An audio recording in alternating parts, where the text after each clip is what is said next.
అవసరమైనవి, అత్యవసరమైనవి, మరిన్ని కొన్ని ప్రాముఖ్యమైన సంగతులు మనం నేర్చుకుందాం. జాగ్రత్తగా విందాం. ఆలస్యమైందని ఆ ఊహలు మీ మదిలోనికి రానివ్వద్దు. అది వాక్యానికి విరుద్ధమైనది. వాక్యం దగ్గర సమయాన్ని పాటించడం సబబు కాదు. కనుక సమయాన్ని చూసే వాళ్ళందరూ నేనేమనుకుంటానంటే కాలయాపనకు వచ్చే శ్రోతలు మాత్రమే అనుకుంటా. అలాంటి లిస్టులో మీరు నేను ఎవరు ఉండకూడదని ఒక వేదికగా ఈరోజు ఒక వాక్యాన్ని మనం చూద్దాం. తిమోతికి రాసిన 2వ పత్రిక. చాలా జాగ్రత్తగా వినాలి. ఎందుకంటే ఈరోజు సమాజంలో జరుగుతున్న ఒక పోకడను గూర్చి మీకు తెలియజేయడానికి నేను ఇష్టపడుతున్నాను. తిమోతికి రాసిన 2వ పత్రిక 2వ అధ్యాయం. తిమోతికి రాసిన 2వ పత్రిక 2వ అధ్యాయం 15వ వచనం. దేవుని ఎదుట యోగ్యునిగాను సిగ్గుపడనక్కర్లేని పనివానిగాను సత్యవాక్యమును సరిగా ఉపదేశించువానిగాను నిన్ను నీవే దేవునికి కనబరుచుకుంటూ జాగ్రత్త పడము. బాగా వినండి. ఒకే విషయాన్ని 3 ప్రశ్నలుగా పరిచయం చేస్తున్నాడు పౌలు గారు తిమోతికి. సుపరిచితమైన వాక్యం ఇది. ఎందుకు ఈ వాక్యాన్ని మూలవాక్యముగా ఈరోజు మనం చదువుకున్నామంటే ఈరోజు సువార్త వార్తలుగా మారిపోయింది. రీసెంట్గా ఒక వీడియో నేను చూశాను, చాలామంది కూడా చూశారు ఆ వీడియో. అలాంటివి ఒకటే కాదు, అన్నీ అవే మోస పద్ధతిలో వస్తున్నాయి. ఆయన పేరు చెప్పాలని నేను అనుకుంటున్నాను, కానీ చెప్పడం అంత ఆరోగ్యకరం కాదనుకుంటున్నాను. ఈ మధ్యకాలంలో ఈ పోకడలు ఎక్కువైపోయాయి. నాకు తెలిసి గ్రహించిన వారు ఒకసారి గ్రహించండి. సందర్భం మీకు చెప్తాను. కరోనా గూర్చి బైబిల్ ఏం చెప్పిందని కొన్ని రెఫరెన్స్ అయిన కొత్త వ్యాఖ్యానాలు ఇచ్చేసాడు ఆయన. ఆమోస గ్రంథం తీసుకొని, యెరెమీయా గ్రంథం తీసుకొని, ప్రవచన గ్రంథాలుగా పిలువబడిన కొన్ని ప్రవచన వాక్యాలు తీసుకొని ఆయన మాట్లాడడం స్టార్ట్ చేశాడు. కామెంట్స్ ఇచ్చిన వారు ఏమి ఇచ్చారా అని నేను ఆ వీడియో కింద చూశాను. ఒక్కరు కూడా లేవనెత్తి మాట్లాడలేదు. సార్, మీరు చెబుతున్నది వాక్యానుసారం కాదు, మీరు మాట్లాడుతున్నది సందర్భరహితమైన సందర్భాలు తీసుకొచ్చి ఈ సందర్భాన్ని కలపడం సబబు కాదని ఒక్కరైనా అడుగుతారేమో అనుకున్నాను. పబ్లిక్ ఎలాగో అడగలేదు, ఇక్కడే ఇదే సన్నిధిగా పిలువబడుతున్న ఇదే డయాస్ మీద కూర్చొని ఒకరోజు ఆయనకి నేను ఫోన్ చేసిన, ఆయన ఫోన్ ఎత్తలేదు. లాస్ట్ వీక్ జరిగింది ఇదంతా. మరి ఆయన బిజీగా ఉండి ఫోన్ లిఫ్ట్ చేయలేదో ఎందుకో నాకు తెలియదు, కానీ నేను నేరుగా అడుగుదా అనుకున్నాను. బ్రదర్, మీరు చదువుకున్నారు కదా, మీరు చక్కటి విశాల హృదయంతో చదువుకున్న మేధాశక్తి మీకు ఉందని నాకు అర్థమవుతుంది. ఎందుకంటే మీరు సిటీ కల్చర్లో పెరిగినవారు. లేని వాక్యాల్ని, సందర్భం కాని వాక్యాల్ని తీసి మాట్లాడడం వాక్యానుసారమా? సొసైటీకి మీరు ఏం చెప్పాలనుకుంటున్నారు? అసలు మీకు భయం వేస్తుందా వాక్యం చెబుతున్నప్పుడు అని అడుగుదాం అనుకున్నాను నేను. కానీ ఫోన్ ఆయన ఎత్తలేదు. మరి ఆ నెంబరు ఆయనదో లేకపోతే ఆ టెంపుల్కి సంబంధించిన నెంబరో నాకు తెలియదు. మీకు అర్థమై ఉండాలి ఆయన ఎవరో. ఎందుకంటే ఆయన ఒక్కడే కాదు, ఈరోజు చాలామంది చేసిన బోధనా విధానం ఏంటంటే గేమ్ గెలకొద్దు, జాగ్రత్తగా నాకు సెట్ చేయండి. ఓకే, చూద్దాం. జాగ్రత్తగా ఈరోజు మనం అబ్జర్వ్ చేద్దాం. ఈరోజు బోధన విధానం ఎలా మారిపోయిందంటే ఏదో ఒక కరెంట్ అఫైర్ తీసుకోవడం, ఏదో ఒక కరెంట్ అఫైర్ తీసుకొని ఆ కరెంట్ అఫైర్ని బేస్ చేసుకుని దానికి అనుకూలంగా రెఫరెన్స్ సెట్ చేసుకోవడం. నేను నేరుగా అడుగుతున్నాను, ఇది సువార్త? మనతో వచ్చిన ప్రాబ్లం ఏంటంటే సువార్తకు అర్థం తెలియని వారం కూడా 40 సంవత్సరాల సంఘంలో గడిపేసేవారు ఉన్నామా అంటే ఇది విడ్డూరం కాదు, ఉన్నాం. నేను మరలా అడుగుతున్నా, వైజాగ్లో గ్యాస్ లీక్ అయింది, దాని మీద సువార్త చెప్పిన వారు వారి యాంగిల్లో లేరా చెప్పండి? ఉన్నారు. ఎక్కడో రేపు జరుగుద్ది, దాని మీద ఒక గంటల న్యూస్ లీటర్ లాగా వివరించేసి లాస్ట్ 4 రెఫరెన్స్ తగిలించేస్తాం మనం. నేను కూడా స్టార్టింగ్లో చేసేవాడిని తప్పు. ఇది సువార్త అవుద్దా? ఏదో ఒక కరెంటు విషయం లేవనెత్తడం. కరోనా గూర్చి బైబిల్ ఏం చెప్పింది? ఏం చెప్పలేదు బైబిల్. ఏం చెప్పిందా? ఏమేమి రిఫరెన్స్ లేవనెత్తారు ఆయన? ఏమేమి లేవనెత్తారంటే శవాలను ముట్టని ఒక కాలం రాబోతుందని రిఫరెన్స్ ఇస్తారు. అది కరోనాట. ఉందా బైబిల్ అట్లా? అది ఇశ్రాయేలీల మీదకి బబులోను సామ్రాజ్యం చేయబోయే దండయాత్ర కాలంలో ఇశ్రాయేలు యొక్క శవాలు ఎలా రాలిపోతాయని ఆమోసు 6వ అధ్యాయంలో చెబుతున్న సందర్భాలు. యెరెమీయా ప్రవచన గ్రంథం అది. 75 సంవత్సరాలు దేవుడు మిమ్మల్ని దులిమాడేస్తాడని చెప్పే సందర్భాలు అవి. ఇలా ప్రతిదానికి ఒక సందర్భం ఉంది. అది ఇశ్రాయేలీ యొక్క శవాల దెబ్బల కొరకు మాట్లాడుతున్న సందర్భం అది. ఇలా తీసుకొచ్చి ఇదే కాదు, ఏదో ఒక విషయం మీరు చూడండి, ఒకటైపోతే ఒకటే. ఇది సువార్తల్లా లేదు, మరి వార్తల్లా ఉన్నాయంతే. వార్తలు చెప్పడం తప్ప అని అంటే నేను తప్పని అన్ను, కానీ వార్తలకు అనుకూలంగా సువార్త మలచడం తప్పు. సువార్తకి ఎగ్జాంపుల్గా వార్త తీసుకోవాలి తప్ప వార్త కొరకు సువార్తలో రెఫరెన్స్లు ఎతకడం అనేది తప్పు.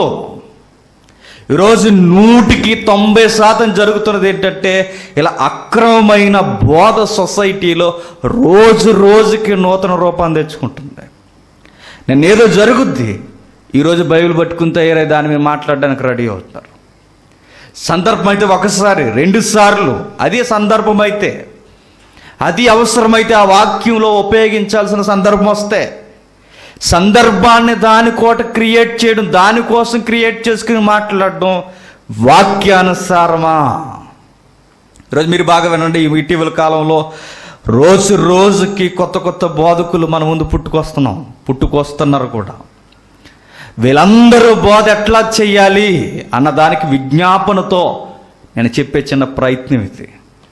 చాలామందికి ఉపయోగకరంగా ఉంటుందని నేను అనుకుంటున్నాను.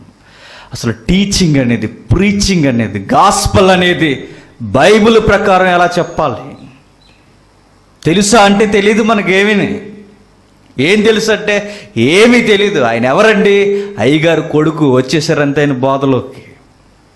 ఈయనెవరండి? అయ్యగారు బామ్మర్ది, వచ్చేసాడంతే బోధలోకి. ఈయనెవరండి? కొత్త కనబడిన సంఘ పెద్దలు గారండి, ఆయనకి 7 మాటల్లో ఒక మాట ఇవ్వలేదని అలిగాడట, అందుకు ఇచ్చారట. లేరు ఇలాంటి పెద్దలు? 7 మాటల్లో ఒక మాట ఇవ్వకపోతే అల్లకుల్లాలం అయిపోద్ది సంఘం. అలా ఉన్నారు ఈరోజు పెద్దల వ్యవస్థ.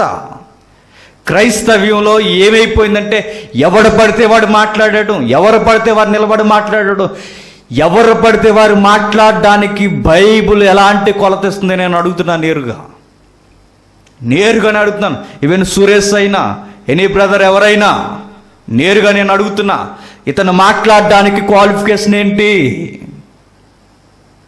బాగా మాట్లాడతాడండి, నహి. మంచి పదాలు ఉపయోగిస్తాడండి, కుదరదు.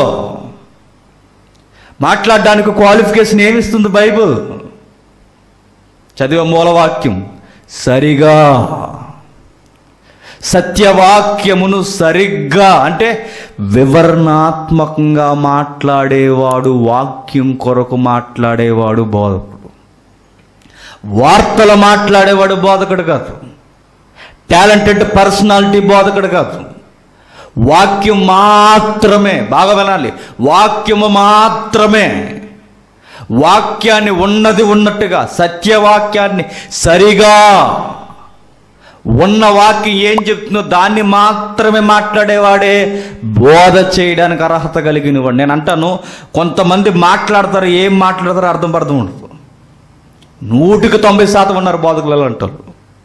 నేను రిక్వెస్ట్ చేస్తున్నాను, లేకపోతే మిమ్మల్ని విమర్శిస్తున్నాను అనుకుంటారు అనుకోండి, కానీ ఒక మాట అది చెప్తాను, వివరణాత్మకంగా మాట్లాడడం రానప్పుడు వాక్యాన్ని గురించి మాట్లాడడం మానేయండి. అది మీ జీవితానికి మంచిది కాదు. మీకు ప్రసంగం చేయడం రాకపోతే మానేయండి. మీరు వాక్యాన్ని బోధించడం రాకపోతే మానేసేయండి. ఏది పడితే అది పబ్బం గడిపేద్దాం ఈ వారానికి, ఏదో ఒకటి గంట ఏదో ఒకటి చెబుతామని నాన్ సెన్స్ అంతా నేను మాట్లాడితే నేను చెప్తున్నాను, సంఘాన్ని న్యూసెన్స్గా నేను మార్చేస్తాను. ఒక రోజుకి నేను మాట్లాడుతున్నప్పుడు, ఒక వాక్యాన్ని నేను లేపి మాట్లాడుతున్నప్పుడు ఎలా మాట్లాడాలి ఆ వాక్యాన్ని తెలుసా? ఈరోజు తెలియదు. ఈరోజు జనులు కూడా ఎట్లా ఉన్నారంటే, తప్పులు ఎత్తు చూపించే బోధకులు వద్దు కానీ వాళ్ళకి బాగా సమర్థించే బోధ ఉంటే చాలండి. 66 పుస్తకాలు ఉంది, లైఫ్ లాంగ్ బోధించిన అవ్వనంత వాక్యం ఉంది. ఈ వాక్యాన్ని 66 పుస్తకాలు ఎప్పుడు మాట్లాడతారు? అక్కడ ఒక వాక్యం, ఇక్కడ ఒక వాక్యం, అదొకటి ఇదొకటి దానికి దీనికి కలిపేసి ఈరోజు ఇదే ప్రీచింగ్ స్టార్ట్ అయిపోయింది. ఈరోజు ఇది వాక్యానుసారమా?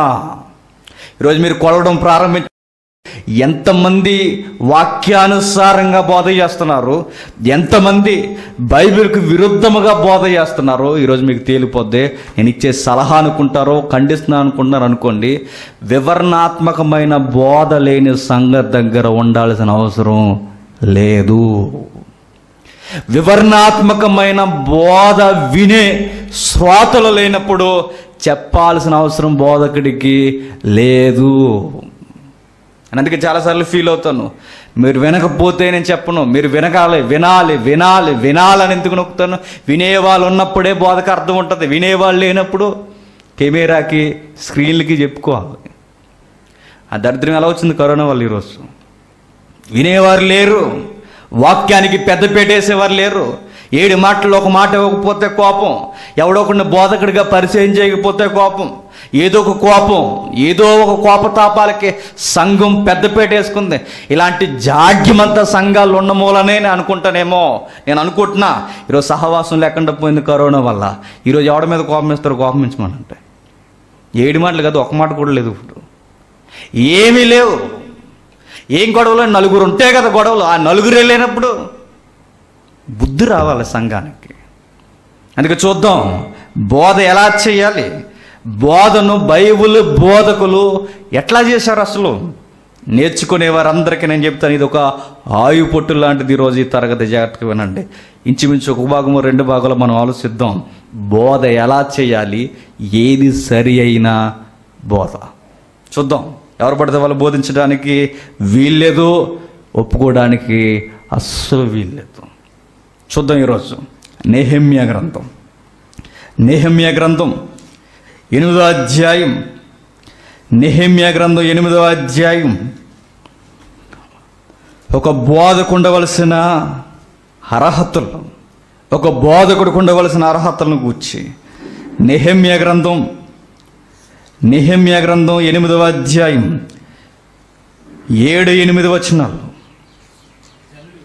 జనులు ఇలాగు నిలబడుచుండక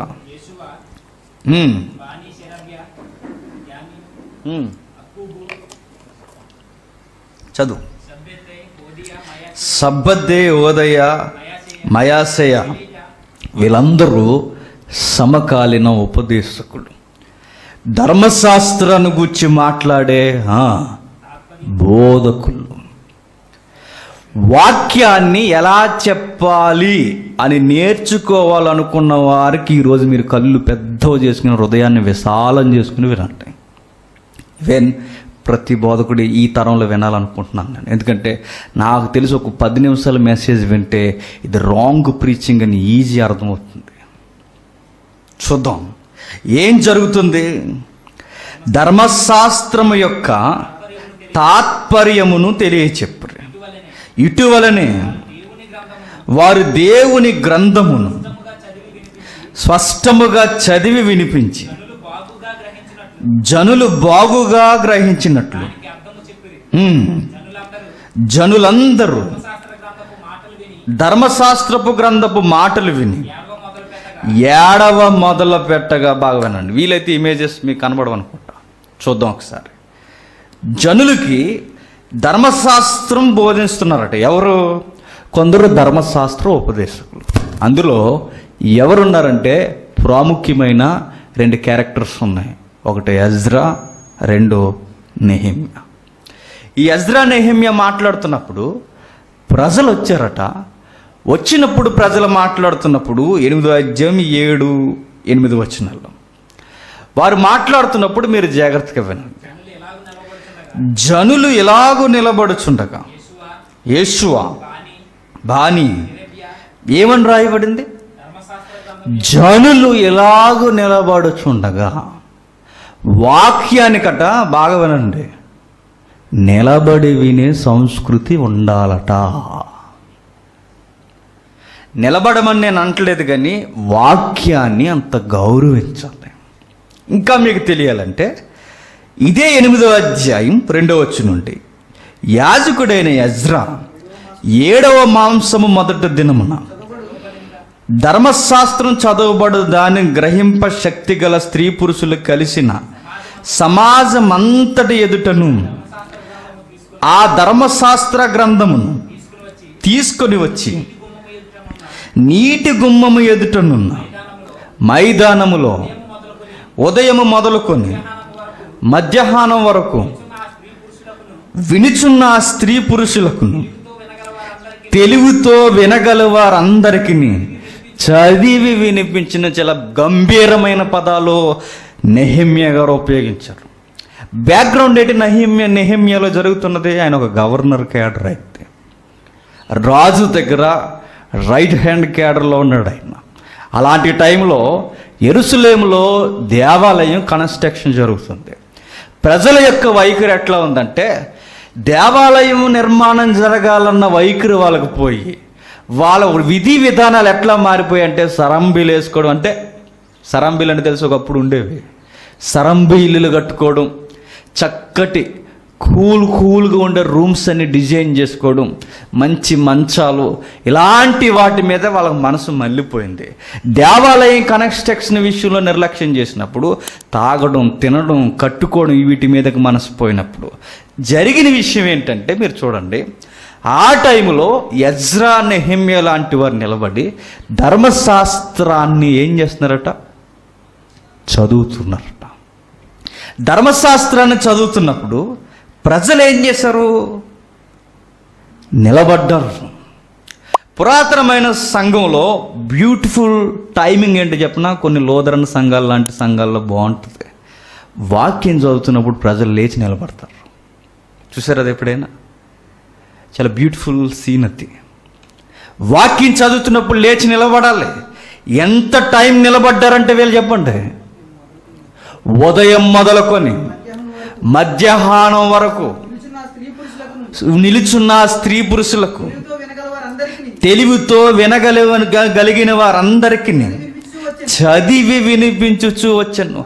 ఉదయం నుంచి మధ్యాహ్నం వరకు కూర్చొని ఫ్యాన్ల కింద సెంట్రల్ ఏసీలో మంచి నీడున్న దగ్గర నిలబడి కూర్చొని కాదు, నిలబడి కాదు. ఈ పదాలు ఎలానే చెప్పినా అలా ఉండిపోయారట, నిలబడిపోయారట. ఈరోజు ఫ్యాన్ల కింద కూర్చుని 1 గంట వాక్యం వినరా అంటే బాధ మనకి. ఈరోజు మంచి సౌలభ్యాన్ని కలిగించి చక్కగా వాక్యం వినండి అయ్యా అంటే ఇంత టైం చెప్తారు ఎవరైనా? వాక్యం బుద్ధి ఉందా అని అడిగేవాళ్ళు లేరు చెప్పండి. వాక్యం వినే ప్రజలు లేరు, వాక్యాన్ని వివరంగా మాట్లాడే బోధకులు ఈ సెంచరీలో లేరు. పోయింది ఆ కాలం, గతించిపోయింది. కామెంట్లు కొన్ని వస్తున్నాయి, కొందరు ఫోన్ కాల్స్, అన్న మీరు వాక్యం బాగా చెప్తారు కానీ ఎక్కువ టైం చెప్తారట. మరి ఏం చెప్పాలి నీకు? సోది చెప్పాలి నీకు? ఏం చెప్పాలట? వాక్యాన్ని గంటలు కాదు, అసలు టైమింగ్తో సంబంధమే లేదట. ఎవడు వాక్యాన్ని బాగా వింటాడంటే అక్కడ రాయబడింది, తెలివి కలిగి వినగలిగే వారి వాక్యాన్ని వినగలరు. నువ్వు వాక్యాన్ని వినట్లేదంటే నీకు తెలివితేటలు లేవు. ఎవరు వాక్యాన్ని వినగలరు? ఎవరు విన్నారో రోజు ఉదయం నుంచి సాయంత్రం వరకు? నాలెడ్జ్ పర్సనాలిటీస్ అన్న రోజు నిలబడి విన్నాయట. ఈరోజు ఎక్కడుంది చెప్పండి? ఉదయం నుంచి సాయంత్రం వరకు వద్దు అంటే ఒక 2 గంటలు దాటి వాక్యం విన, 3 గంటలు చెప్పడానికి రెడీ. వినగలరా? వినలేం. మనం నొప్పు మనకు ఫ్యాన్ ఉన్నా ఇబ్బంది, ఏసీ ఉన్నా ఇబ్బంది, ఇంకా మంచి నీడున్నా ఇబ్బంది. అసలు వాక్యం ఎక్కువ టైం వినాలంటేనే ఇబ్బంది. అందుకే ఒక ట్రెండ్ వచ్చింది, ఏదైనా వాక్యం 5 నిమిషాల్లో అయిపోవాలట. అందుకే షార్ట్ వీడియోస్ వచ్చాయి. సక్సెస్ అయిపోయింది ఛానల్ అది. 5 నిమిషాల్లో వాక్యం, 5 నిమిషాల్లో 66 పుస్తకాలు నీ లైఫ్ లాంగ్ ఎప్పుడు నేర్చుకుంటావు? ఇది ఇచ్చింది ఎవరు? పరిశుద్ధాత్ముడు. వాక్యం వెంబడ వాక్యము, వచనం వెంబడ వచనము. ఎంతకాలం నేను బోధించాలి? నా లైఫ్ లాంగ్ ఒక బోధకుడికి ఉండాల్సిన గోల్ ఏంటంటే చచ్చిపోయే లోపల బైబిల్ అంతా నా ముందు ఇంటున్న వారికి చెప్పి నేను చచ్చిపోవాలి. ఈ విజన్ ఉండాలి. ఈరోజు వినాలి మీరు. ఈ విజన్తో చెప్పేవాడు ఉండాలి, వినేవాడు. అమ్మయ్య, ఈరోజు నేను వాక్యం విన్నప్పుడు 4 మాటలు నేను నేర్చుకున్నాను, వాక్యం అర్థాలని గ్రహించుకుని ఆనందపడే విశ్వాసులు, శ్రోతలు ఎక్కడ ఉన్నారో చెప్పండి. బాగా చెప్పాడండి అని వెళ్ళిపోతారంటే. చదివేవారు లేరు, వినేవారు లేరు. అసలు 66 పుస్తకాల్లో ఏ పుస్తకం ఎక్కడుందో తెలిసే విశ్వాసులు కూడా లేరు. కానీ పేరుకండి చెప్పిన క్రైస్తవులు. కొన్ని పదాలు విడదీస్తాను, ఇక్కడ జాగ్రత్తగా వినండి. నేను చెప్తాను, మీరు జాగ్రత్తగా చూడండి. ఏంటట? ధర్మశాస్త్రము యొక్క తాత్పర్యము చెప్పిరి. బైబిల్ బోధలో ఫస్ట్ మనకు పరిచయం చేసేది ఏంటంటే వాక్యం యొక్క తాత్పర్యం చెప్పాలి. ఎక్కడో విన్నాం ఈ పదం మనం. చిన్నప్పుడు పద్యాలు చదువుతున్నప్పుడు ఆ పద్యం యొక్క తాత్పర్యము రాయము అనేవాడు. పద్యాలు చదువుతున్నప్పుడు పద్యం యొక్క తాత్పర్యం రాయమంటే నేను చెప్తున్నాను, చాలా కాలం వరకు తాత్పర్యం అంటే నాకు తెలీదు. కానీ పాస్ అయిపోయి ఏం చేస్తాం మరి? చాలా కాలం వరకు తాత్పర్యం అంటే గ్రాంథికంలో రాయబడిన పదజాలంలో గూఢార్థాలతో ఉన్న వాక్యాలు అర్థమయ్యే భాషలో వివరించి మాట్లాడడమే తాత్పర్యం. వాక్యం బోధించేవాడికి ఉండవలసిన క్వాలిఫికేషన్ ఏంటంటే వాక్యాన్ని వివరణాత్మకంగా మాట్లాడడం వాడికి వచ్చా రాదా, లేదా నాకు వచ్చా లేదని నేను చెక్ చేసుకోవాలి. అది బోధక క్వాలిఫికేషన్. ఏం మాట్లాడతారో అర్థం.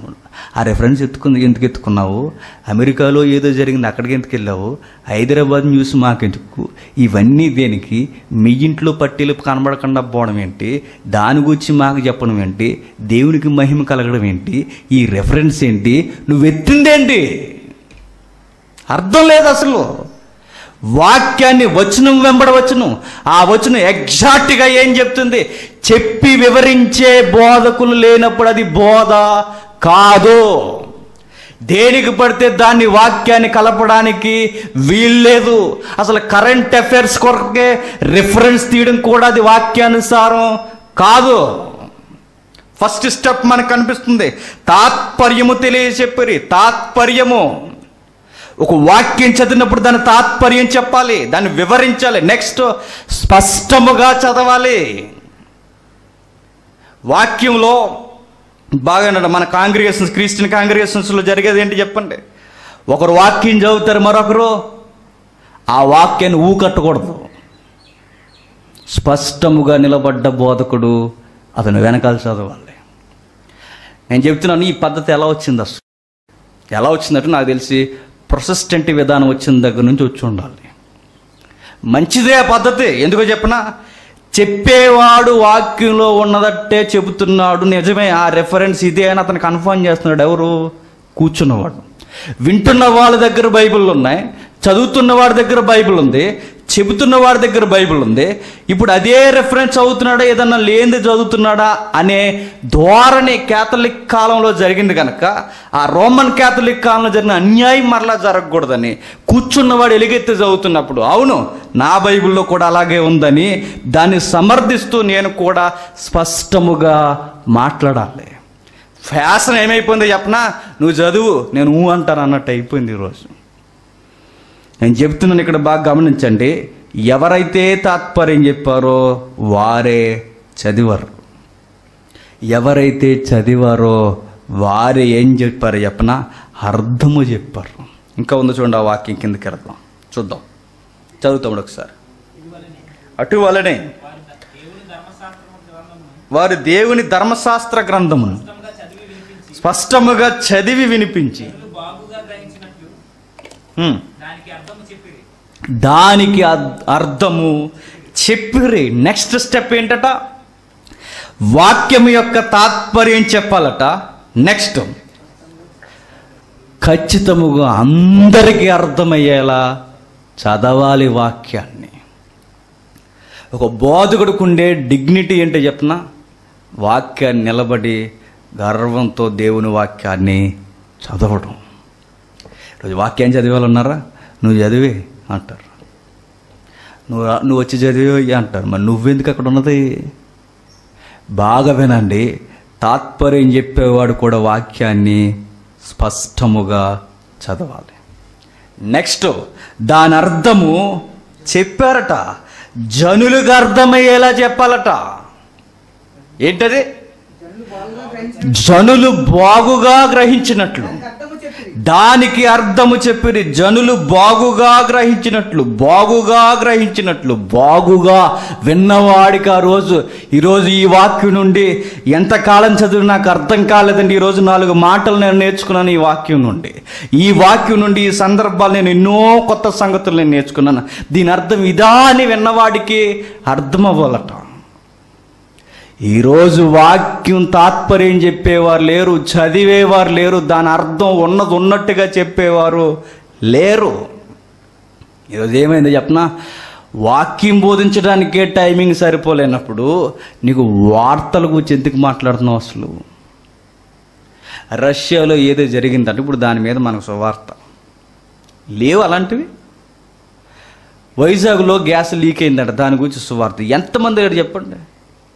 మరి ఇలాంటి వారు వాక్యాన్ని చెబుతున్నారని అనుకుంటాను, వీళ్ళు బైబిల్ సరిగ్గా చదవలేదేమో అనుకుంటాను నేను.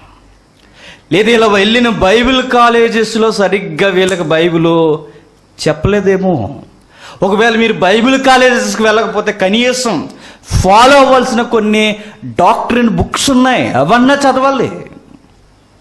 ఒక వాక్యాన్ని 1 గంట నేను నిలబడి మాట్లాడాలంటే నేను ఎన్ని రకాల బైబిళ్ళు, ఎన్ని రకాలంటే ఎన్నో రకాలు ఉన్నాయని కాదు, ఎన్ని రకాల వ్యాఖ్యాన బైబిళ్ళు, కింగ్ జేమ్స్ కానీ, ఎన్ఐవి కానీ, వ్యాఖ్యాన బైబిళ్ళు కానీ, నిఘంటువులు కానీ, చరిత్ర గ్రంథాలు కానీ, కామెంటరీలు కానీ, ఇవన్నీ నేను తీసుకోవాలి ఒక వాక్యం నేను మాట్లాడుతున్నప్పుడు. ఎంతసేపు మాట్లాడినా ఏవో సొసైటీలో సంగతులు తీసుకొచ్చి అవే మాట్లాడితే వాక్యంలో అర్థాన్ని చెప్పేది ఎవరు చెప్పండి.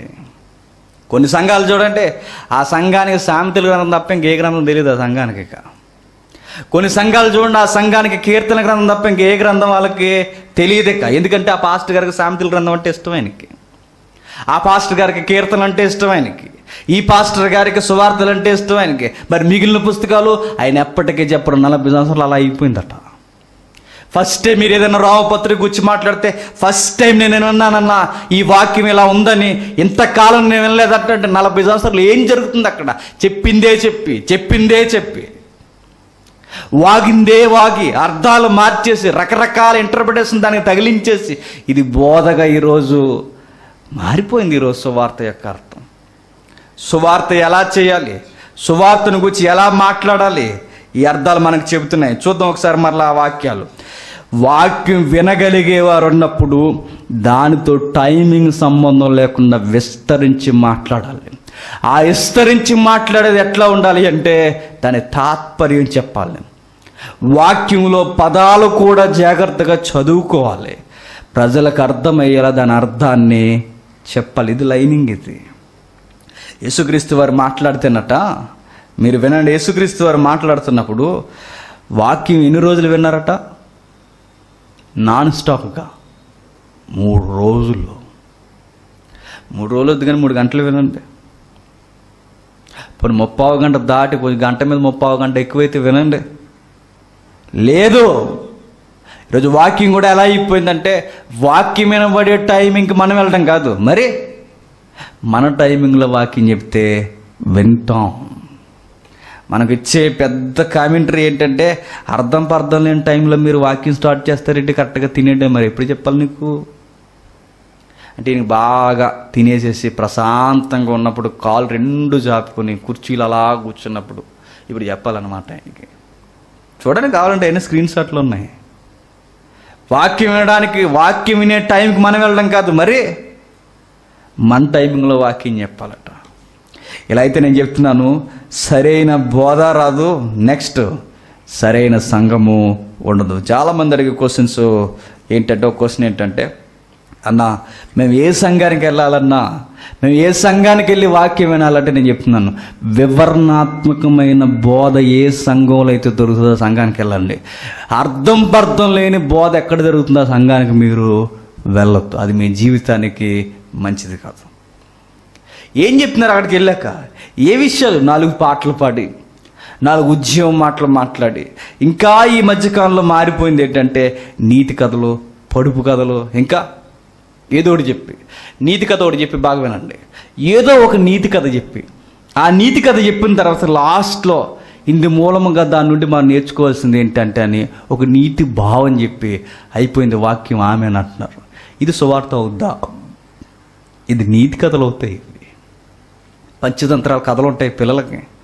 ఒక కథ చెప్పి ఆ కథ లాస్ట్లో ఆ పిల్లగాడికి చెప్పేది ఏంటంటే దీని నుండి మనం నేర్చుకోవాల్సింది ఏంటంటే నీతి. దీన్ని మోరల్ టీచింగ్స్ అంటారు వీటిని. అది వాక్యం అవ్వదు, అది సువార్త అవ్వదు.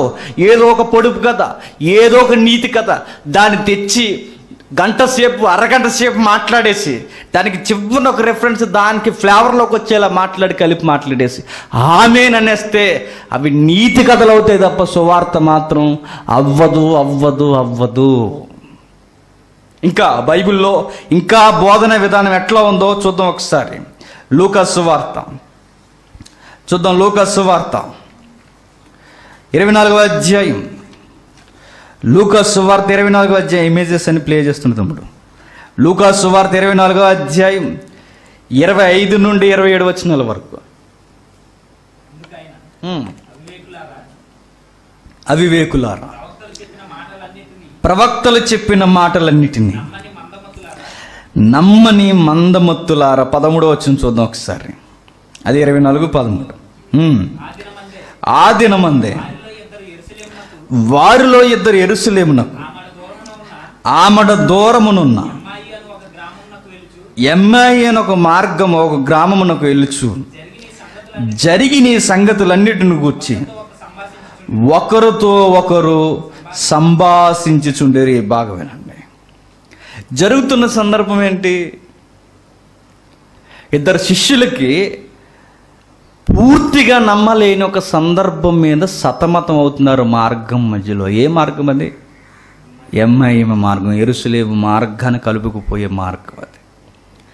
ఆ మార్గంలో 2 శిష్యులు నడుచుకుంటూ వెళుతున్నప్పుడు, వీలైతే చూడండి, ఆ మార్గంలో నడుచుకుంటూ వెళుతున్నప్పుడు వాళ్ళు డిస్కషన్ చేస్తున్నది ఏంటంటే పునరుద్ధానం గూర్చి మాట్లాడుకుంటున్నారు. బహుశా వాళ్ళు, ఆయన అదృశ్యుడయ్యాడట, నేటికి ఇవి జరిగి 3 దినములాయను అని మాట్లాడుతూ ఆన్సర్ చేస్తుంటారు. ఈ సందర్భం జరుగుతున్నప్పుడు యేసుక్రీస్తు వారు మరో రూపంలో వారు కనబడ్డారు. తెలుసు కదా సందర్భం ఎవరికి? ఆ మార్గం మధ్య నడుస్తున్న 2 శిష్యులకి. మార్గం మధ్య నడుస్తున్న 2 శిష్యులకి యేసుక్రీస్తు వారు కనబడ్డారు.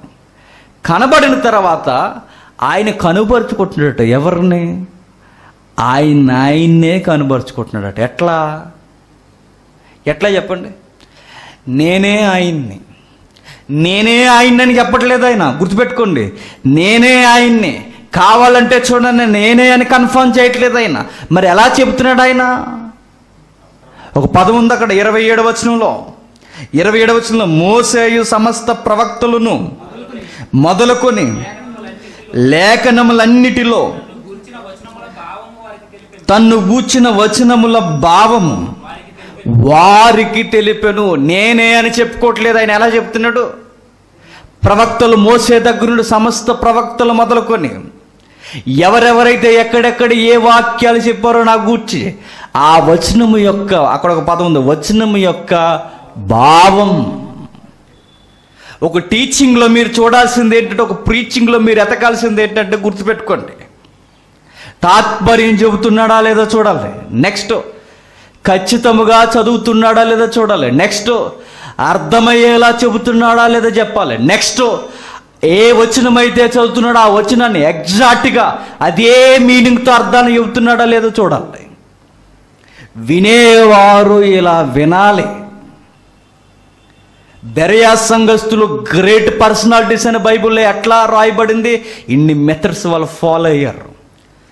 గమ్మత్తు ఏంటంటే చాలామంది విచారంగా, నేను అంటాను లైట్ మైండెడ్ పీపుల్స్లో ఉన్నారేమో క్రైస్తవ్యంలో. ఎంత విచారమైన మాట్లాడుతారు చెప్పనా? అయ్యో బైబిల్ ఏంటి చెబుతున్నారు, బైబిల్లో వాక్యాలు తీసే మాట్లాడుతున్నారండి. ఆయన కూడా బైబిల్లోయే తీస్తారు, బైబిల్లో వాక్యాలు తీసే మాట్లాడతారు. ఆ బైబిల్లో వాక్యాలు సందర్భానుసారంగా తాత్పర్యాన్ని దాటకుండా స్పష్టముగా అర్థమయ్యేలా ఉన్న వాక్యం వచనం ఏం చెప్తుంది, ఆ వచనాన్ని భావాన్ని మిస్ చేయకుండా అదే కరెక్ట్గా చెప్తున్నాడు. ఇది వాక్యాన్ని చెప్పడం అంటే. బైబిల్లో వాక్యాలు ఎత్తి మాట్లాడమంటే శిలక జ్యోతిష్యం చెప్పేవాడు కూడా ఎత్తి మాట్లాడు. వాడు ఆ ముక్కలు అలవాటు తప్పించి ఈ ముక్కలు వేయడం అలవాటు నేర్చుకోమని చెప్పండి, ఇంకా బాగా చెప్తాడు జ్యోతిష్యం. అలా చెప్తున్నారు ఈరోజు. ఇది సువార్త. నేను చెప్తున్నాను, ఈ కోణంలో మీరు కొలవడం ప్రారంభించండి. ఏది సువార్తో ఏది దుర్వార్తో మనకి ఈజీగా అర్థమవుతుంది. ఏదో ఒక వార్తను పొడిగించి మాట్లాడి లాస్ట్లో 4 రిఫరెన్స్ దాన్ని తగిలించేసి ఆమె సువార్త అవ్వదో. తాత్పర్యాలు చెప్పాలి, ఉన్నది వివరించాలి, వాక్యమే వివరించాలి. ఇక ఏ చెత్త నాకు అనవసరం. నన్ను ఇక్కడ నిలబెట్టింది దేనికి, అక్కడ నిలబెట్టింది దేనికి, ఏ విషయాల్లో నేను మాట్లాడతానని కాదు. ఎప్పుడో పురాతనమైన పరిశుద్ధాత్ముడు రాయించిన సంగతులు ఈరోజు మరలా బోధించడానికి నా చేతుల్లో బైబిల్ పెట్టి మాట్లాడవయ్యా నన్ను అన్నాడంటే నేను ఎంత బాధ్యతగా మాట్లాడాలి, నన్ను ఎంత దేవుడు నమ్మాడు ఒకసారి మీరు ఆలోచించండి.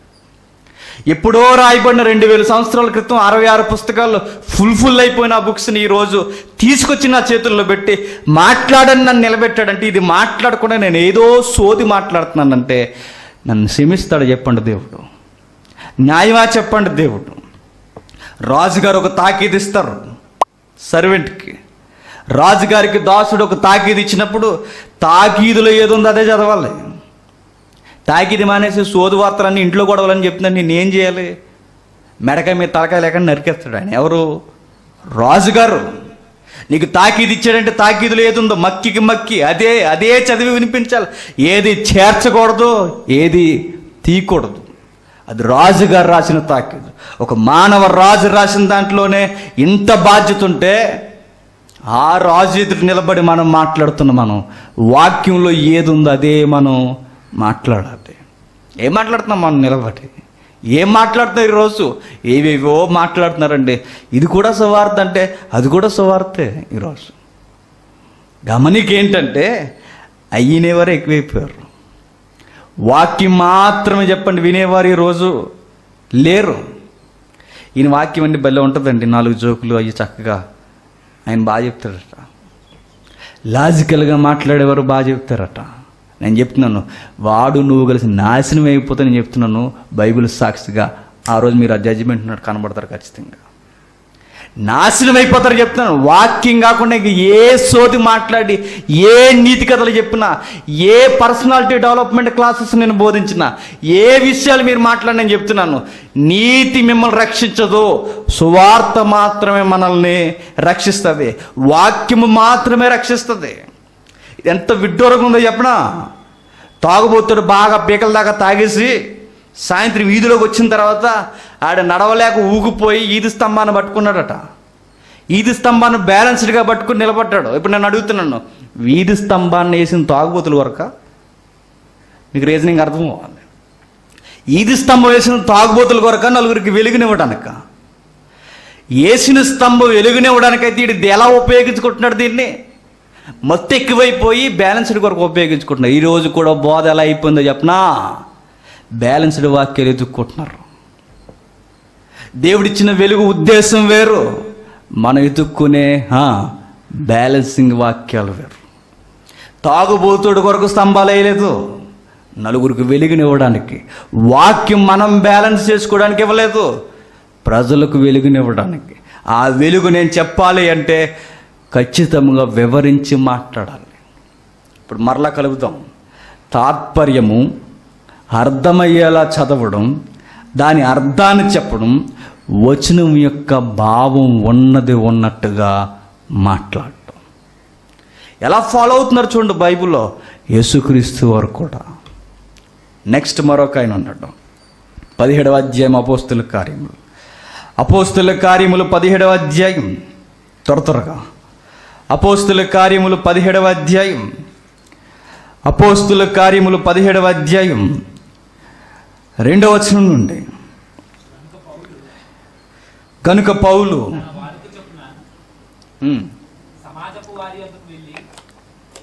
సమాజపు వారి వద్దకు వెళ్ళి క్రీస్తు శ్రమపడి మృతుల్లో నుండి లేచుట ఆవశ్యకమని నేను మీకు ప్రచురము చేయు యేసే క్రీస్తై ఉన్నాడని లేఖనములలో నుండి దృష్టాంతములను ఎత్తి విప్పి చెప్పుచు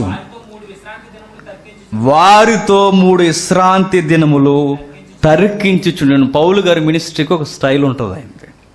ఏంటంటే అది ఫస్ట్ ఏదైనా సిటీకి ఆయన వెళ్ళినప్పుడు, ఏదైనా ఏరియాకి ఆయన వెళ్ళినప్పుడు ఫస్ట్ ఆయన ఎంపిక చేసుకునే ప్లేస్ ఏంటంటే సమాజ మందిరం.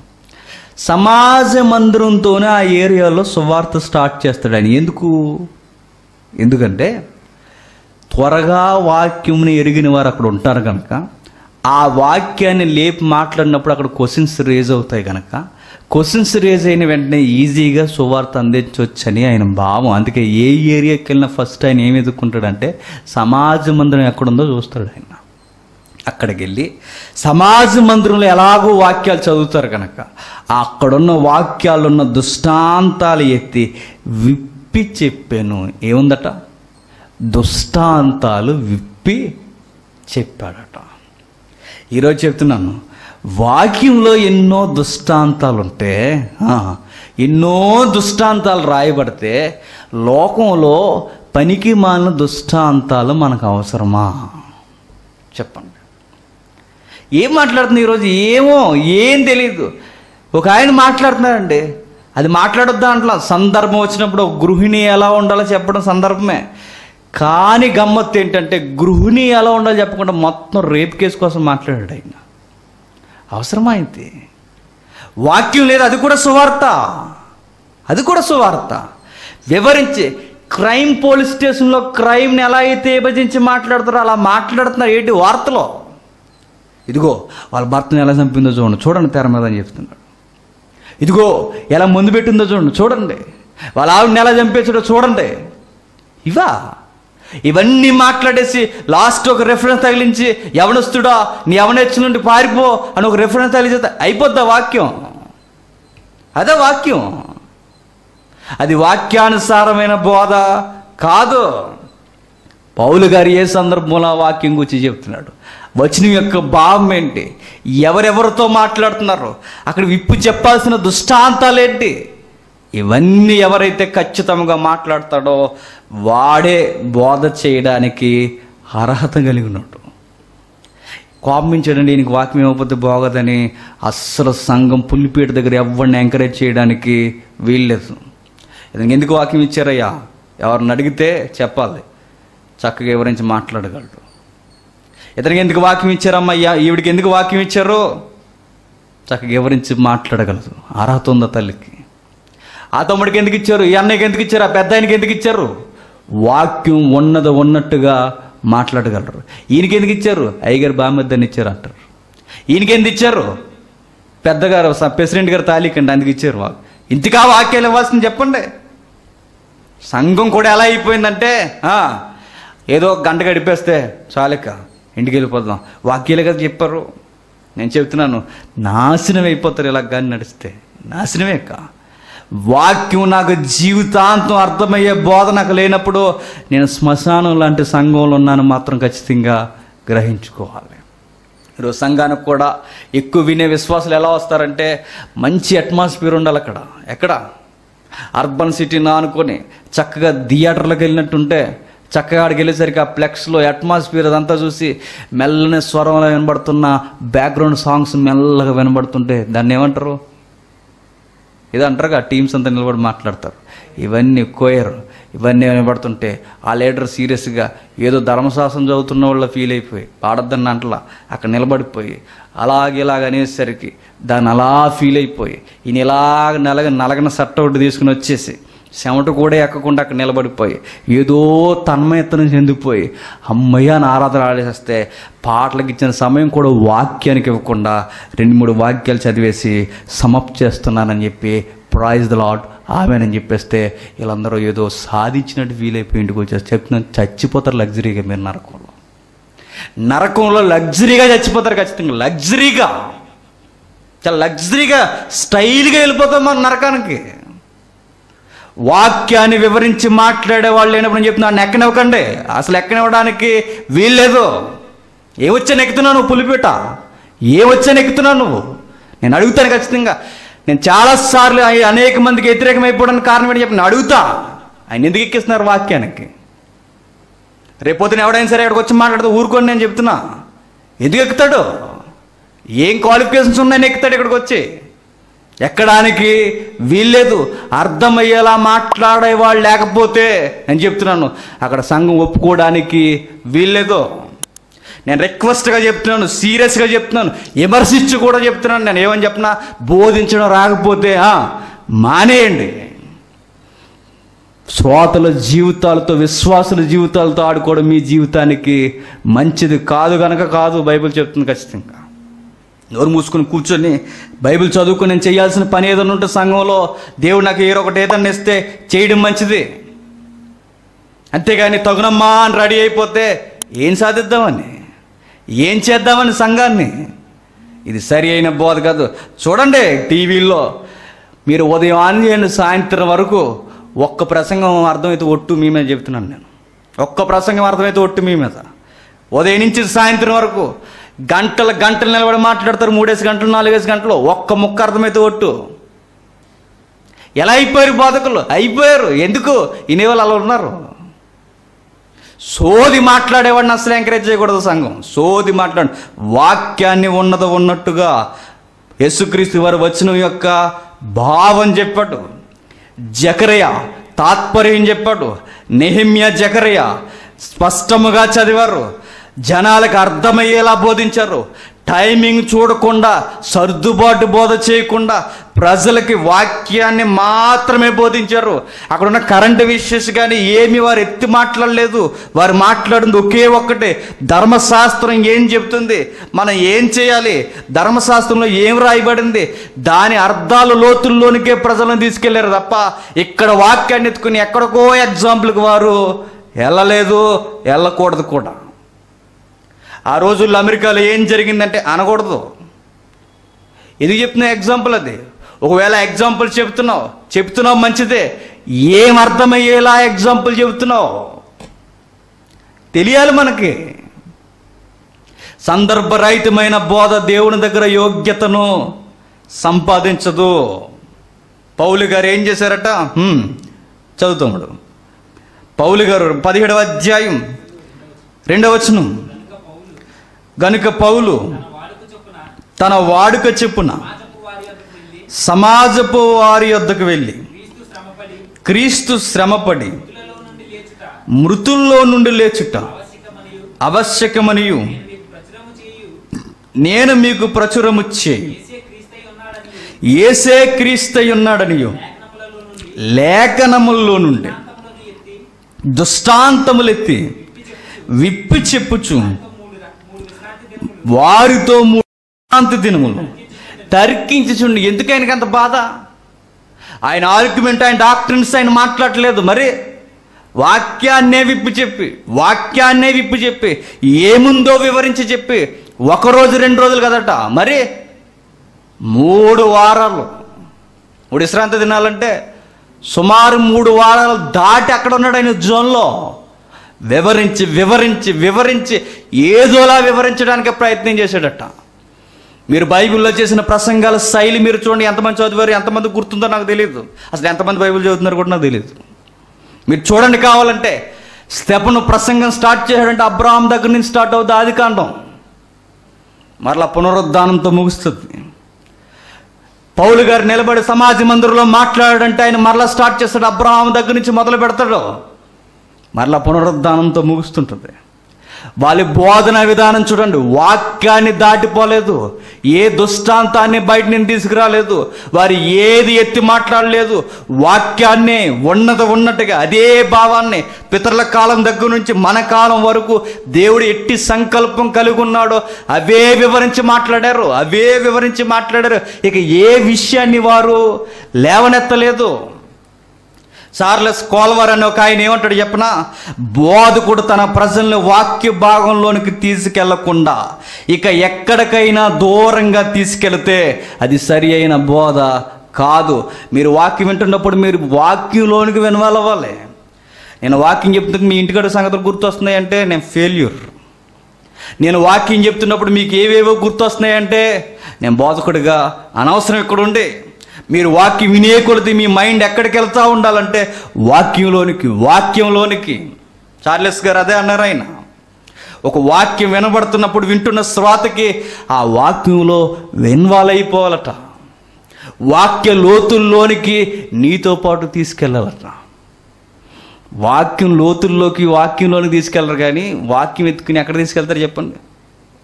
పుల్లమ్మ దగ్గరికి, ఎల్లమ్మ దగ్గరికి. ఇవి కథలు.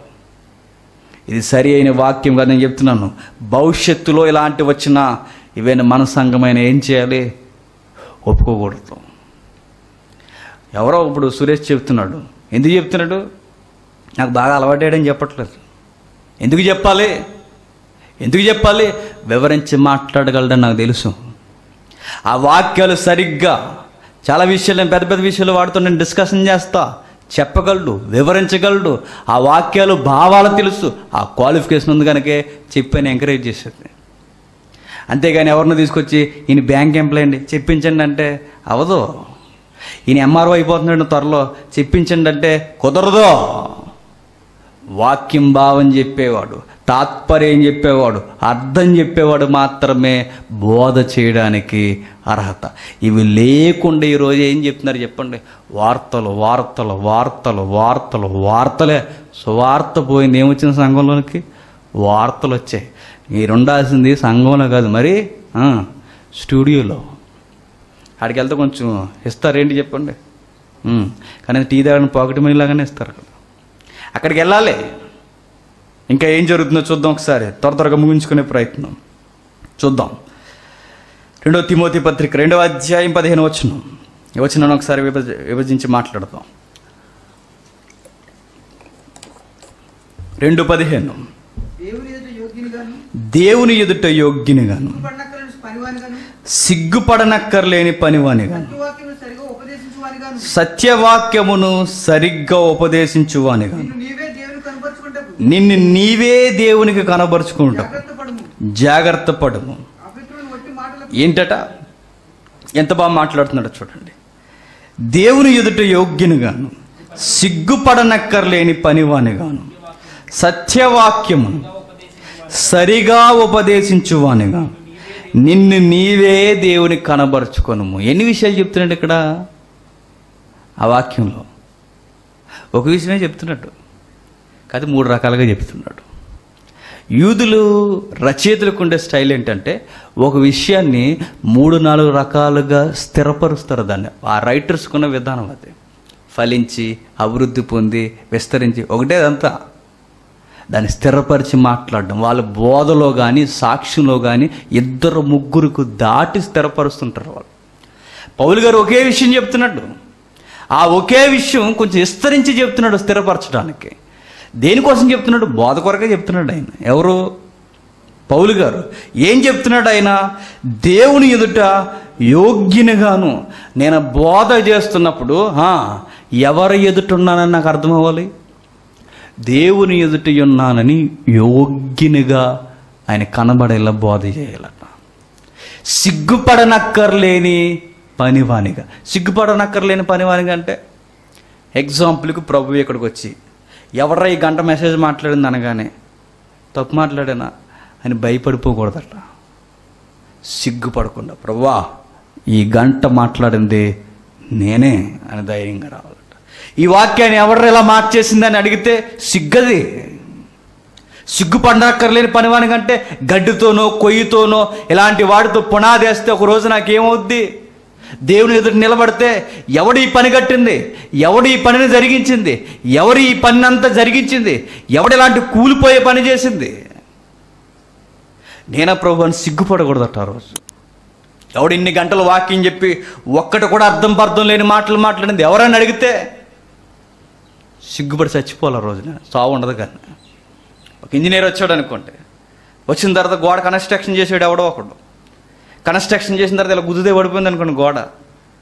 ఎవడరీ గోడ కట్టిందంటే ఏమనాలే, నేనేనండి అని. నువ్వు సీరియస్గా వస్తే నీకేం సన్మానం చేస్తారా? గోడను గుద్దిన కదలకుండా అలా స్ట్రాంగ్గా ఉంటే మనగాడు సిమెంట్లో నిలబడినట్టు కట్టింది నేనేనండి అని చెప్పచ్చు. ఆ గోడ కట్టింది నేనే, ఆ బోధ చేసింది నేనే.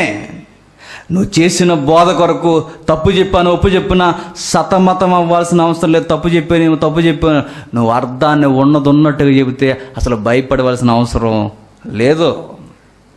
సిగ్గుపడనక్కర్లేని పనివానిగాను దేవునికి నన్ను ఎవరో వచ్చి పరిచయం చేయరట. మరి నన్ను నేనే దేవుని ఎదుట కనుబరుచుకోవాలట. నన్ను ఎవరో వచ్చి బెస్ట్ ప్రభువా అని చెప్పరు, రికమెండేషన్ లేవా ఆయన దగ్గర. నన్ను నేనే ప్రభువా, నేను వాక్యాన్ని సరిగ్గా విభజించాను ప్రభువా, నేనే సత్యవాక్యాన్ని సరిగ్గా విడమరిచి అర్థమయ్యాలని పిల్లలకు చెప్పింది నేనే. రాజువైన నువ్వు పంపిణీ తాకీదు మాట కూడా తప్పకుండా ఏది కలపకుండా ఉన్నది ఉన్నట్టుగా నువ్వు ఎలా అర్థమయ్యేలా బోధించాలన్నావో అలాగే బోధించిన ప్రభువా, ఒక్కటి కూడా కలపలేదు, నేనే బోధించిందని శభాస్ అనిపించుకోలేడు దేవుని దగ్గర. ఈరోజు ప్రసంగికులందరూ నిలబెడతా నేను చెప్తున్నాను, దేవుడి దగ్గర కొరడా ఉంటుందో ఉండదో నాకు తెలియదు, కానీ చిత్తగొట్టేస్తాడండి అందరినీ. అన్ని వంకరడింకర మాటలు, ఏవేవో ఎగ్జాంపుళ్ళు, ఏవేవో వార్తలు, ఏవో తెస్తారు, ఏదో మనసులో పెట్టుకుని ఇక్కడ నిలబడి మాట్లాడు. నువ్వు ఎందుకు అక్కడ నిలబడింది?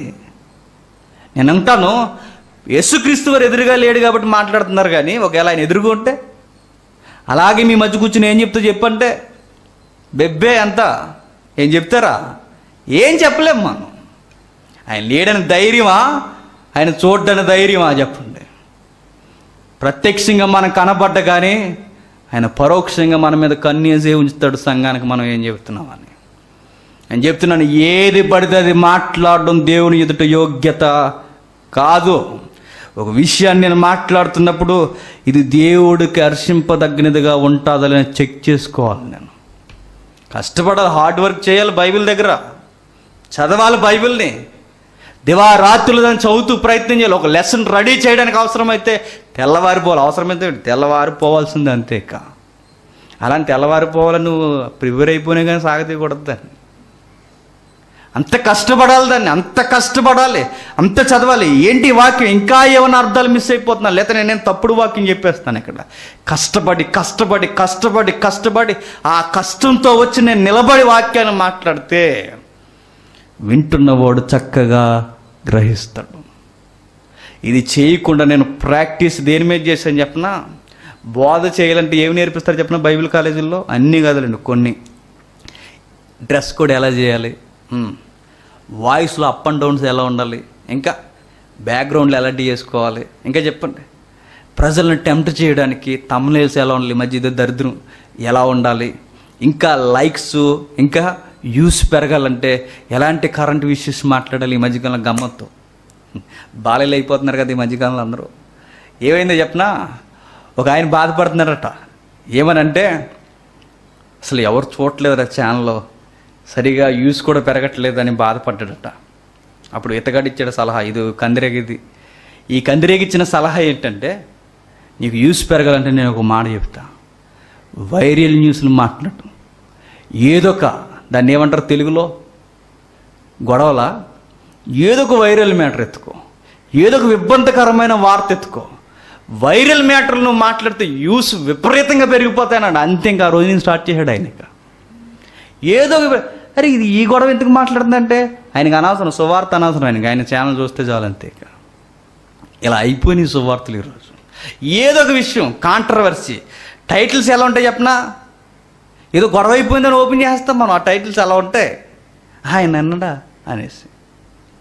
ఇది సువార్త కాదు, ఇది సరి అయిన విధానం కాదు. మార్కు డైవర్ అనే ఒక ఆయన ఏమంటాడంటే, డెలివర్ అంటారు ఆయన ఏమంటాడంటే, ఏది ఆరోగ్యకరమైన సంఘం అంటే, ఏ సంఘం అయితే వాక్యాన్ని వివరించి మాట్లాడుతుందో అది ఆరోగ్యకరమైన సంఘం, ఆ సంఘానికి వెళ్ళండి అని చెప్తాడు ఆయన. ఈరోజు ఈ సంఘానికి మీరు ఎందుకు వచ్చారంటే, నడిపింపు బాగుంటుందట. ఏ నడిపింపు నేను అడుగుతున్నా. తమ్ముడు మాట్లాడుతుంటే ఇక్కడ నిలబడి ఆడ అధ్యక్షుడు నేర్చుకుంటున్నాడు. పొడిగా మాట్లాడుతున్నా తమ్ముడు ఇప్పుడు వాక్యం బోధించాడు కరెక్టా చెప్పండి? వాడికి ఇంకా అనుభవం రావాలి వాక్యంలో. ఈ మధ్యకాలంలో చేస్తున్న కొన్ని తప్పుడు విధానాలు ఏంటంటే, తాత్పర్యం ఏంటి, చదవడం ఏంటి, అర్థం చెప్పడం ఏంటి, వచన భావం ఏంటి, ఇవేమీ చెప్పకుండా 10 సంవత్సరాల పిల్లవాడిని తీసుకొచ్చి అలా నిలబెట్టి ప్రాక్టీస్ చేయించి మాట్లాడిచ్చేస్తున్నారు. ఇది వాక్యానుసారమా?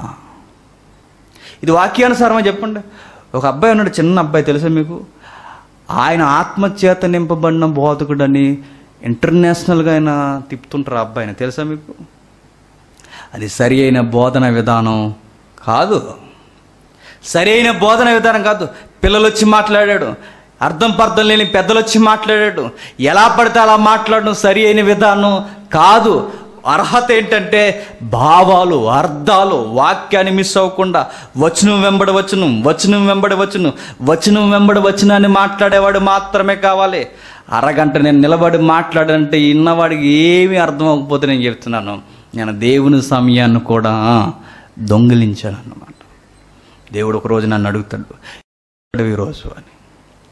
ఒకరోజు ఈ రాత్రి నన్ను అడిగితే, ఈరోజు నువ్వేం చేసావు ప్రసంగం అంటే ఏం చెప్పాలి? నేను ఏదో చెప్పాను బ్రో, గంట అలా నడిపించాను కదా అంటే, ఈరోజు అలా అయిపోయింది. వినేవాళ్ళకి కూడా ఏదో ఒక ఫీలింగ్ అనమాట. ఈరోజు చర్చికి వెళ్ళి వచ్చేసాం, ఈరోజు బలంగా తినేచ్చని అదొక ఫీలింగ్ వాళ్ళకి. వాడికి ఏంటంటే ఒక గంట ఈరోజు వారానికి ఏదో అలాగా అయిపోయింది, ఇక నెక్స్ట్ వీక్ చూసుకుందాం. ఈరోజు ఇలా అయిపోయింది బోధన విధానం, సువార్త రూపం మారిపోయింది. మరొక మాట చూద్దాం త్వరగా. తీతుకు రాసిన పత్రిక 2వ అధ్యాయం. తీతుకు రాసిన పత్రిక 2వ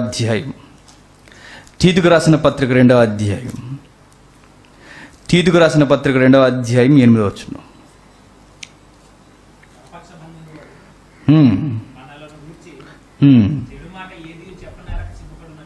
చెడు మాట ఏది చెప్పక సిగ్గుపడినట్లు అన్నిటి యందు నిన్ను నీవే సత్కార్యముల విషయమై మాదిరిగా కనపరుచుకొను.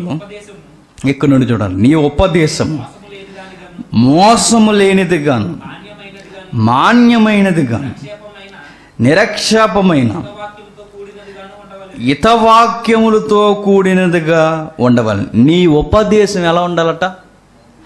మోసం లేనిదిగా ఉండాలి. ఉపదేశంలో ఏం జరుగుద్ది? మోసం జరుగుద్ది. ఒక ఉపదేశకుడికి ఉండాల్సింది ఏంటంటే, ఏ విధముగా నా ఉద్దేశాలు చెప్పడానికి ఉపదేశాన్ని అడ్డు పెట్టుకోకూడదని అర్థం అవ్వాలి. ఈరోజు మోసకరమైన ఉపదేశాలు లేవో చెప్పండి.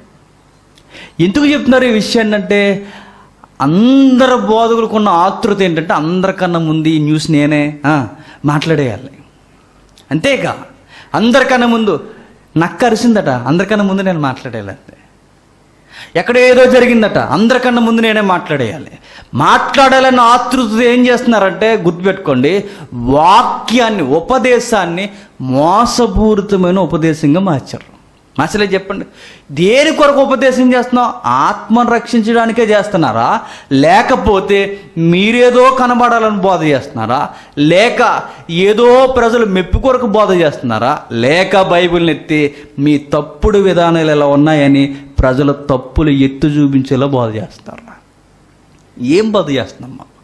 ఏదో చేస్తున్నాం అంతే, అలా కథ ముందుకెళ్ళిపోతుంది, అలా నడిపించేస్తున్నారు. నడిపించేసి జరుగుతున్న సంగతి చూడండి. ఉపదేశం ద్వారా మోసం చేసేవారు ఆ రోజు ఉన్నారు, ఈరోజు ఉన్నారు. ఆరోగ్యకరమైన ఉపదేశాలు పోయి చాలా కాలం అయిపోయింది. ఎక్కడో అరకొరగా ఒక 2-3 చెప్తున్నారు తప్ప ఎప్పుడో అయిపోయింది. వాక్యాన్ని వివరించి మాట్లాడేవారు లేరు, వాక్యాన్ని ఓపికతో వినే సంఘాలు లేవు.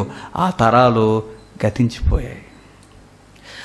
సంబరపడిపోయి వాక్యాన్ని వినే రోజులు కరువైపోయాయి. చెప్పండి, లేవా చెప్పండి. అబ్బా, ఈరోజు దావీదు అంటాడు, క్రొవ్విన మెదడు దొరికినట్టుంది నాకు అంటాడు. మంచి ఆహారం దొరికినట్టుంది నాకు ఈరోజు వాక్యం.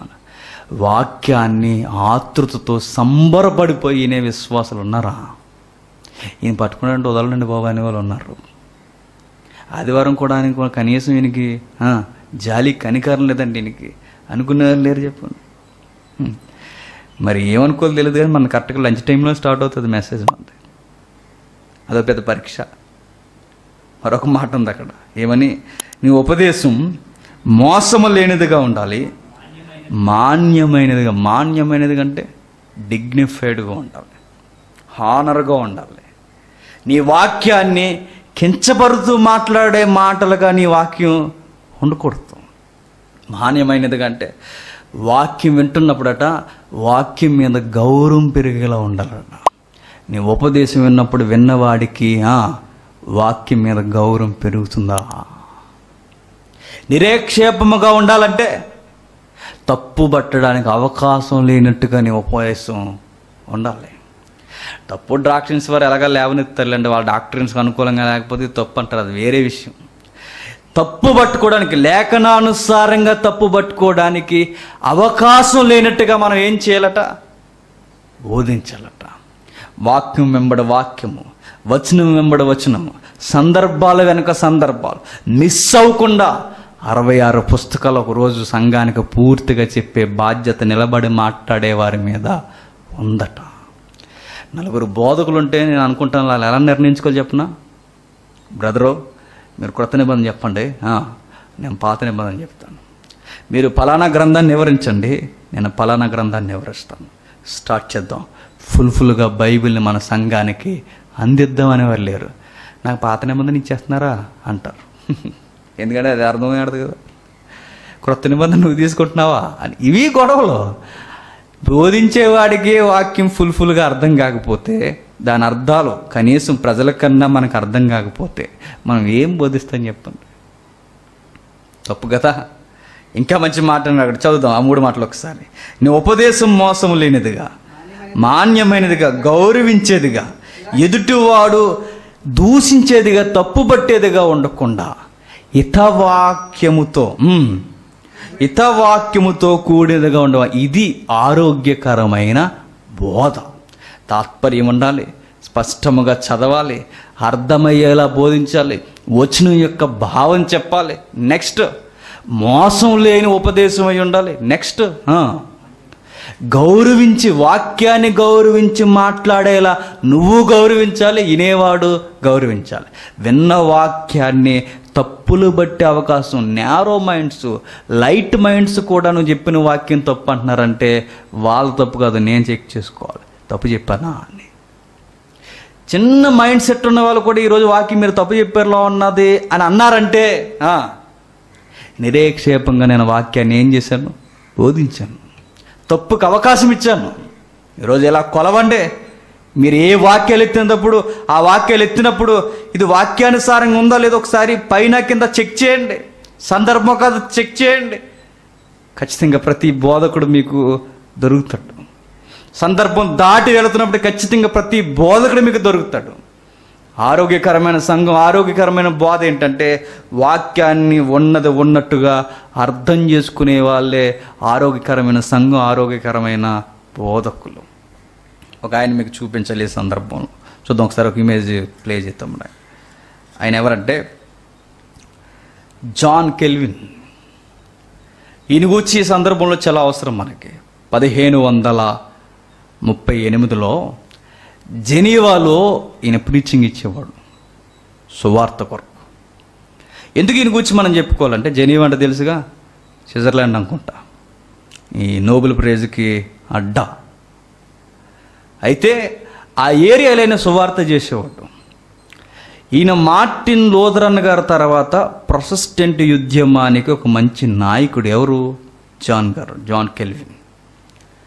ఒకరోజు ఇలాంటి సంఘంలో నిలబడి ఆయన మాట్లాడుతున్నప్పుడు వాళ్ళు చేసింది ఏంటంటే, అక్కడ ఉన్న సంఘ పెద్దలు, మిగిలిన కాపర్లు వీళ్ళందరూ ఏం చేశారంటే, వాళ్ళ కేథలిక్ సిద్ధాంతానికి ఈయన బోధ వ్యతిరేకంగా ఉందని ఆయన ఏం చేశారంటే ఎలేసేశారు, పంపించేశారు. అక్కడ బోధ చేస్తున్న బోధ ఆపేశారు. అక్కడ ఎందుకు ఆపేశారు, అక్కడి నుంచి ఎందుకు పంపించేశారంటే నువ్వు మా సిద్ధాంతాలకు వ్యతిరేకంగా మాట్లాడుతున్నావు, వాక్యం ఏం చెప్తుందో కాదు మా సిద్ధాంతాలకు అనుకూలంగా చెప్పన్నారు. అక్కడి నుండి పంపించేశారు.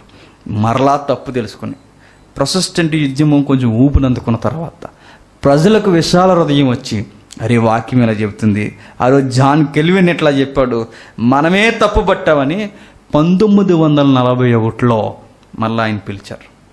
గమ్మత్తు ఏంటంటే ఇది ఎందుకు చెప్పాలంటే జాన్ కెల్విన్ గారికి ఒక గోల్ ఉంది, చచ్చిపోయే లోపల బైబిల్ అంతా వింటున్న వారికి బోధించి చచ్చిపోవాలి అని. ఆ రోజు అంటే మీకు 1538 నుండి 1541లో మరలా తిరిగి ఆయన పిలిచారంటే జెనీవాకి. ఎన్ని సంవత్సరాల గ్యాప్ ఉంది? మీతో వచ్చిన గొడవ అదే. ఎన్ని సంవత్సరాలు? 3 సంవత్సరాలు.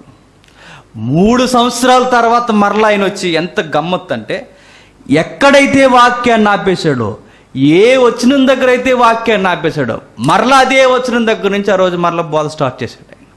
అంటే ఆయన డెడికేషన్ చూడండి ఎట్లా ఉందో. ఎట్లయినా సరే 66 పుస్తకాలు నేను బోధించి తీరాల్సిందే అనుకున్నాడు. అంతే.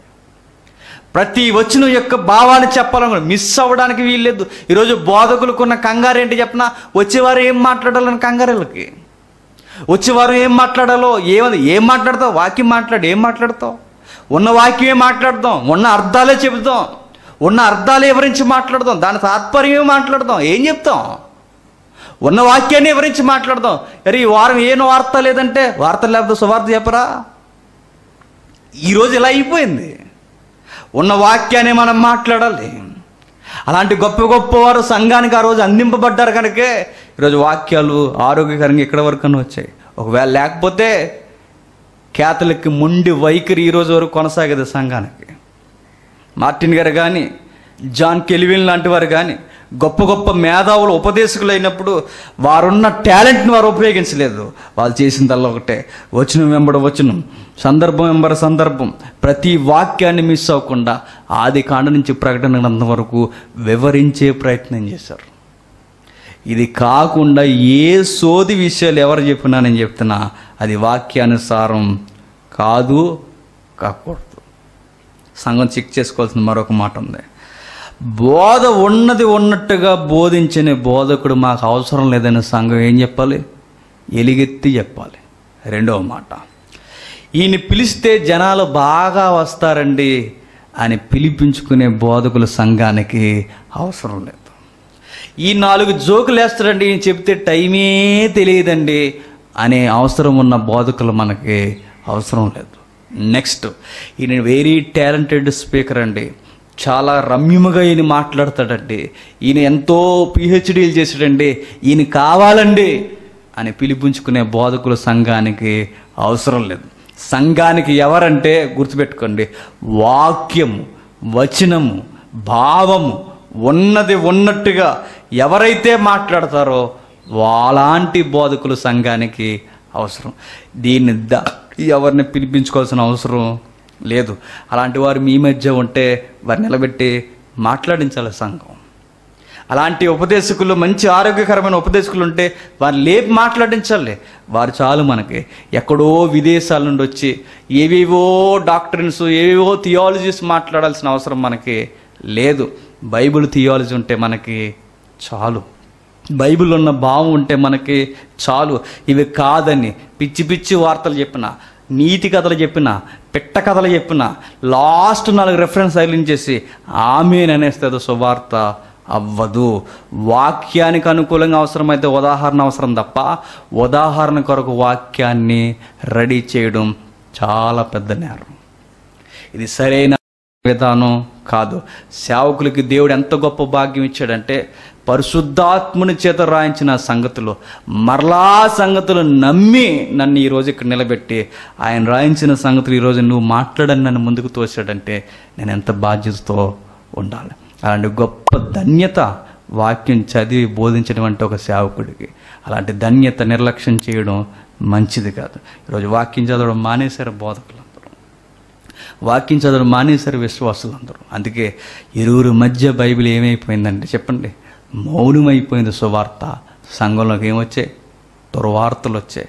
ఆ వార్తలు మాట్లాడుకుని ఏదో సాధించామన్న ఫీలింగ్లో బతికేస్తున్నాం మనమంతా. ఇక చివరిగా వాక్యం బోధించేవాడు ఎంతగా నలిగిపోతాడో, వాక్యం బోధించేవాడు మదిలో ఎలాంటి ఆతృత ఉంటుందో, ఒక సేవకుడికి పరిశుద్ధాత్మ యొక్క తీవ్రత ఎట్లా ఉంటుందో వచ్చే వారం చూద్దాం. ఖచ్చితంగా రండి. ఒక వాక్యం చెప్పేవాడు గుండెల్లో ఆ శబ్దం ఎలా ఉంటుందో ఒకసారి చూద్దరు. కానీ అలాంటి బోధకుడు మీకుంటే, అలాంటి బోధకులు మన సంఘాలకు ఉంటే, నేను చెప్తున్నాను, మీరు బ్లెస్సింగ్తో నింపబడిన సంఘాలని ధైర్యంగా నేను చెప్పగలను. గమ్మత్తు ఏంటంటే, సరిగ్గా బోధ చేసేవాడి దగ్గర సరిగ్గా వినేవారు ఉండరు, సరిగ్గా వినేవారి దగ్గర సరిగ్గా బోధ చేసేవాడు ఉండడు. ఇది మన కళ్ళ ముందు కూడా జరుగుతుంది, నాకు తెలుసు. ఎందుకంటే ఇంత డెప్త్ సంగతులు మాట్లాడుతున్నప్పుడు ఎక్కడెక్కడో విన్న వారికి అర్థమవుతుంది తప్ప మనతో పాటు కలిసి పుట్టి మనతో తిరిగిన వారికి మాత్రం రుచించట్లేదు. అంతే, ఎప్పుడూ జరిగేది ఇది. అదే ఏం జరుగుద్దో, ఏం జరిగితే సంఘాల మధ్య సేవకుడు నలిగిపోతాడో వచ్చే వారం చూద్దాం. ఒక సేవకుడికి వచ్చే గొడవ ఏంటంటే, ఆయన చెప్పమంటాడు, వీళ్ళేమి వినేడరు, ఈయన చెప్పకుండా ఉండలేడు. ముగ్గురు కనబడతారు ఇప్పుడు బోధలో. ఒకటి పైన ఉన్న ఆయన, మధ్యలో ఉన్న బోధకుడు, వినే విశ్వాసి. ఈ ఇద్దరి మధ్య నలిగిపోయేది బోధకుడు. ఆయన చెప్పమంటాడు, వీళ్ళు వినరని ఆయనకి చెప్పలేను నేను, వీళ్ళు వినరు, ఆయన ఏమో చెప్పమని చెప్తాడు, మధ్యలో ఊగిసలాడిపోయి నలిగిపోయేది సేవకుడు. ఈ సేవకుడి జీవితం, హృదయ స్పందన సంఘానికి ఆరోగ్యకరంగా లేకపోతే ఆ సంఘ భవిష్యత్తుకి మంచిది